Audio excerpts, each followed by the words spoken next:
নমস্কার। কবিতা পাঠের সময় এখন। আমরা কবিতা পাঠে ছিলাম, আমরা কবিতা পাঠে আছি এবং আমরা কবিতা পাঠে থাকব। কবিতা পাঠের এই সময়ে আজকে আমরা আমাদের ভাতৃপ্রতিম কবি জয়ন্ত দত্তের ধুলো জমেছে অযত্নের ডাকবাক্সে, একটা বই, কবিতার বই, সেখান থেকে আমরা তার কিছু কবিতা পড়ব। জয়ন্ত দত্ত একাধারে কবি, গল্পকার, প্রাবন্ধিক, সঙ্গীতজ্ঞ, চিত্রশিল্পী, পত্রিকা সম্পাদক, বিভিন্ন গবেষণামূলক কাজের সংকলক বা সম্পাদক বা স্বয়ং লেখক ইত্যাদি বহু গুণাবলী জয়ন্তের মধ্যে রয়েছে। আমি আশা করব সে তার এই সমস্ত কাজকর্মের প্রতি নিয়ন্ত্রণ সুলভ আচরণের দ্বারা কাজকর্মগুলোকে ভবিষ্যৎ জীবনে আরও পরিপক্কতার দিকে নিয়ে যাবেন। আমি জয়ন্তর কিছু কবিতা পড়ব। অপেক্ষায় শিকড়। তুমি আসবে বলে ৩০০ বছর দাঁড়িয়ে আমার পা, অপেক্ষার শিকড় নেমেছে, বুনো ঘাসের মতো বিস্তৃত হয়েছে দুঃখ। কথা ছিল এ রাজত্বের রানী হবে, দুঃখ তবু রয়ে গেল, দাবানলে পুড়ে গেল সবুজ বনানী।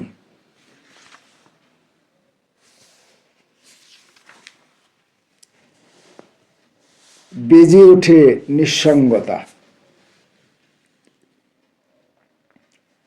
টুপটাপ বৃষ্টির মতো নিঃসঙ্গতা ঢুকে পড়ে দৈনন্দিন ঘরে।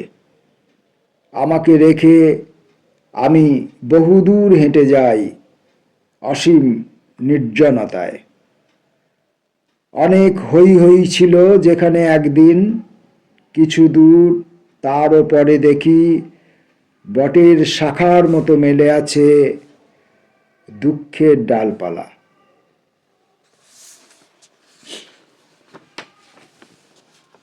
কবিতার বইটির নামে নামাঙ্কিত যে কবিতাটি ধুলো জমেছে অযত্নের ডাকবাক্সে, সেইটি পড়ব এখন। সিঁড়িপথে মাকড়সা জাল বুনছে, আর আমিও ঘড়ির কাঁটার লেজ কেটে সময়ের প্রতারণা দেখছি, ঠিক সদর দরজার চৌকাঠে দাঁড়িয়ে। গাংচিলের ডানায় ভর করে একটি চিঠি আসার কথা ছিল যত্নহীন পোস্ট বক্সে। আবারও পালিয়ে যেতে চেয়েছিলাম ওই আদিম যুগে। শুনেছি সেখানেও নাকি বালির ঘড়ি এপিট ওপিট করে।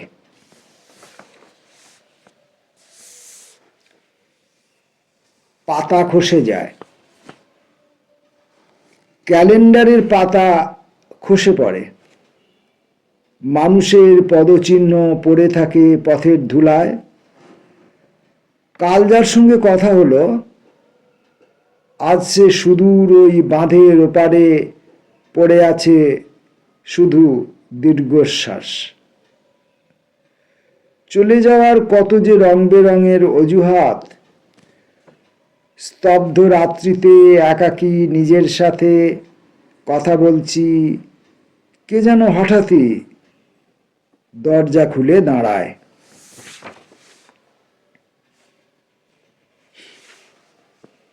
জীবনের ভূর্জপত্রে মাঝে মাঝে কাঁদতেও হয়, নইলে বুকের ভেতর কিছু ব্যর্থ অনুভূতি বিবাদ করে। কোনো এক বোধ তার আগুল নাড়ায়, যেন টুকরো টুকরো মৃত্যু শিশুদের পাশে, আর প্রার্থনার পারাপার আধারের গাঢ় নিরুদ্দেশ্যে। দুঃখের নিখুঁত চিত্র মাঝে মাঝে আঁকতে হয় ভয়ঙ্কর সুন্দরের ভূর্জপত্রে। কোজাগর নির্জন হেঁটে যায় আজ চুপ কথার গানে গানে। আলপনা শুয়ে রয় উঠোন ভর্তি ধানের ছড়ায়। লক্ষ্মীর হাতে হাতে শঙ্খধুনার সুরেলা সন্ধ্যা। লক্ষ্মী আসে তবুও পুজো পায় না ভালোবাসার আলিঙ্গনে। আমরা জয়ন্ত দত্তর কবিতা পড়ছি, গড় ঠিকানা। কেবল চোখ পড়েছিল তার, তারপর বাজারের ব্যাগে ভুল করে আমাকে নিয়ে গিয়েছিল যে রমণী, পচে যাওয়ার ভয়ে খরচ করে ফেলল কত তাড়াতাড়ি। দু চার আনায় বিকোনো সস্তার বাজার, আজও অবধি যার কোনো হিসাব মেলেনি।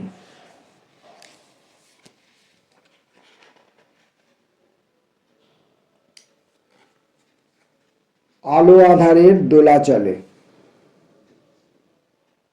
দুটো মন সেতু পারাপারেই ব্যস্ত।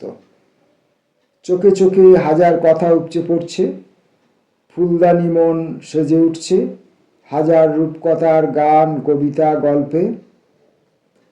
আলো আধারে মুখ জেগে ওঠে, বসন্তে দুটি পলাশ হৃদয় দেওয়া নেওয়া। প্রস্ফুটিত হোক বসন্ত পাপড়ি তোমার ভালোবাসা।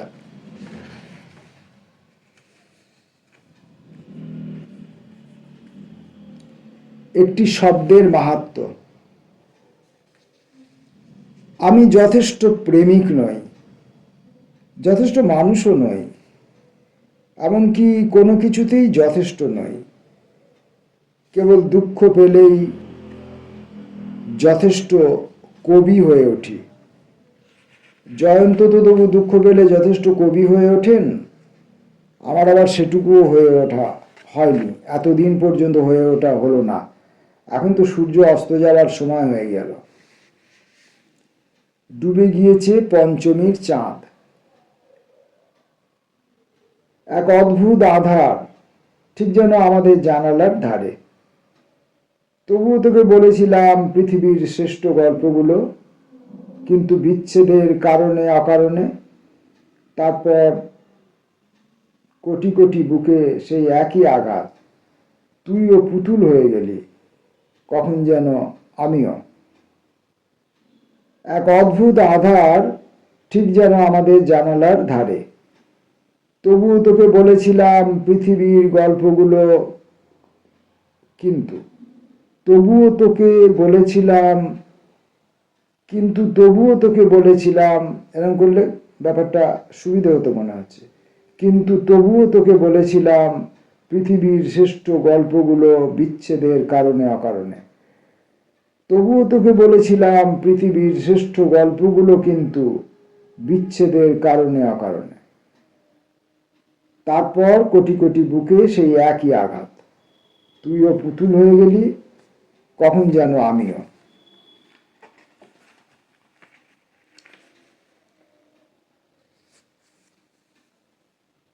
ইজেলে চোখ রেখেছি।